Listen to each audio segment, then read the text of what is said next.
Hare Krishna. Turning to verse 15. Chapter 15, verse 15, very important verse in the Yoga of the Supreme Person. And this verse is important for one reason, one main reason. There's 2 points in it, so it's important in 2 ways. But one, it stands out more than anything else. And that is that we talk about yoga. We talk about the Bhagavad Gita. We talk about the Vedas, of which the Bhagavad Gita is part. Well, now, in this verse, Krishna points out what is the purpose and the goal of all of these things. What is the goal of yoga? What is the goal of Vedas? What is the goal of knowledge in particular? Because it's very important. We do things for a result. We do things because we want to go somewhere, and particularly because we want to get a result. So, what is the purpose of all of these things? Krishna points that out in this verse. And he also explains. For instance, he gives us an idea as to what our conscience is, not consciousness, but our conscience, intuition is, why it is that we sometimes intuitively understand and feel something. Anyway, let me read the verse, and then you get an idea of what we're speaking about here. Krishna says, Sarvasya chaham ridisani vishto matasmitir jnanam apohanam cha vedaischa sarver aham eva vedyo vedantakrit vedavit eva chaham. I am seated in everyone's heart, and from me comes remembrance, knowledge, and forgetfulness. Then he says, by all the Vedas, I am to be known. Indeed, I am the compiler of Vedanta, and I am the knower of the Vedas. First point, I'm seated in everyone's heart. We're not alone. Yes, the soul is present within the region of the heart, sort of over here. And along with the soul is the Supreme Soul. Krishna is saying, I'm seated in everyone's heart. Now we're only seated in our heart. He is in everyone's heart. Just like the sun is above everyone's head. So similarly, Krishna is in everyone's heart. Now, from me comes remembrance, knowledge, and forgetfulness. Have a déjà vu? Remember something that just appears to be from a different time, a different dimension. Where does it come from? Krishna unlocks the remembrance. We forget things. That forgetfulness also comes from him. And knowledge. So knowledge comes from him. Instinct in animals. Why do all dogs bark? Why do they all behave in certain ways?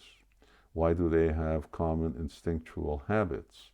Why do birds migrate? Who tells them to go? Krishna says, from me comes knowledge. We also have an intuition.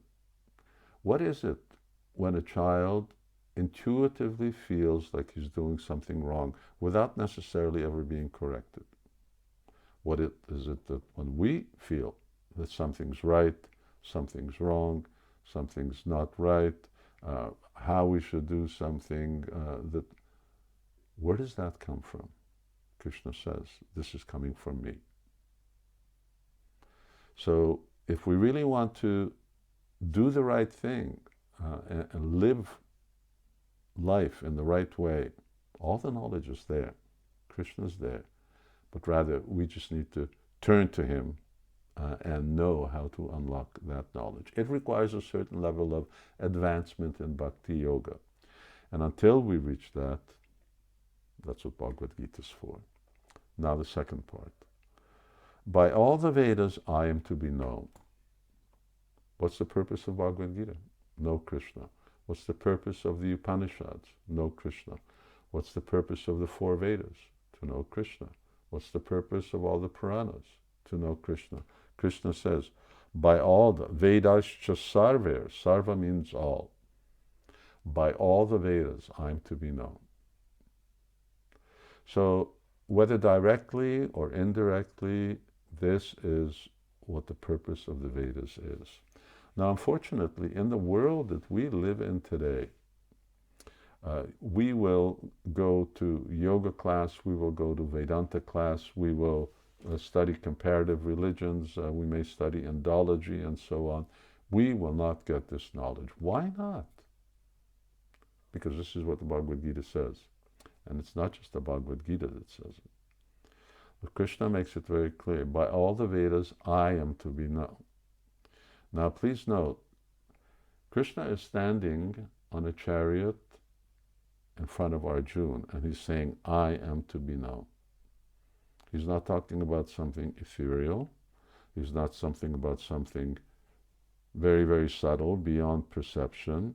He's not talking about something unmanifest or some energy. He's saying, I am to be known. And he's pointing to his chest. So, by the Vedas, I am to be known. Now, not only that, he says, but I'm the compiler of Vedanta. Means that Vyas, who is the author, is actually an incarnation. He is called the literary incarnation of the Supreme. We talk about incarnations, we talk about avatars. He's the literary incarnation. There are two different ways in which scripture is written. It's either written by self-realized souls who have fully realized God, or it's written by the Supreme himself. In this case, the Vedas are written by the Supreme directly. Therefore, they're faultless. In both cases, they have to be faultless. Conditioned souls are those people who are not perfect, who are not fully self-realized.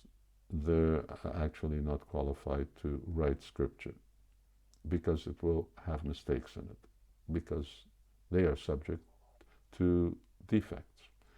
But the Supreme is not subject to defects, neither are those who have connected with the Supreme. And he says, I'm the compiler of the Vedas, and I'm the knower of the Vedas, which goes without saying. So what Krishna is telling us here is, this is the essence of the Vedas. Krishna is the knower of the Vedas. And therefore, the instructions that he gives are the purpose of the Vedas. And he himself as a person, that's why this is yoga of the Supreme Person. He himself as the person is the goal of all Vedas. So if you're practicing yoga, whatever type of yoga you're practicing, so long as it's authorized and it's coming from the Vedas, the goal of that yoga, whether you know it or not, is Krishna. And to surrender to Krishna. We may like it or not like it, but that's what the yoga books say. So if we really want to practice yoga and accept yoga, then yes, we'll accept it. But the goal of my yoga is Krishna. And accepting what Krishna says, that is called surrender. All right, he's the purpose of my yoga. Now whatever he tells me, I will do. That is bhakti. Hare Krishna.